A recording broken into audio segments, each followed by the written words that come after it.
राम राम मंडळी. तर ही आहे माझी आजी.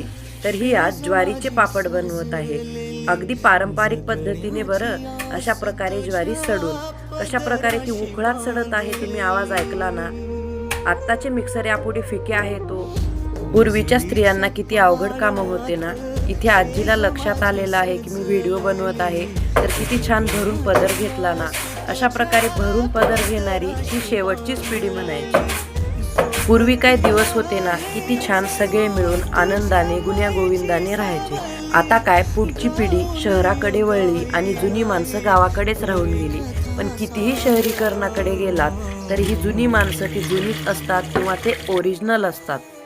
कोणाकोणाच्या घरी आजी अशा प्रकारे ज्वारीचे पापड बनवायची, नक्कीच कमेंट करून सांगा. आणि मेन म्हणजे अशा प्रकारे चुलीवर सध्याच्या काळात प्रत्येक घरामध्ये आजी आजोबा पाहायला मिळणं हे सुखच म्हणायचं. तर तुम्हाला अशा प्रकारे आमच्या आजीसोबत पूर्वीच्या रूढी परंपरा पाळत जुन्या रेसिपीज पाहायला आवडतील का? नक्कीच कमेंट करून सांगा.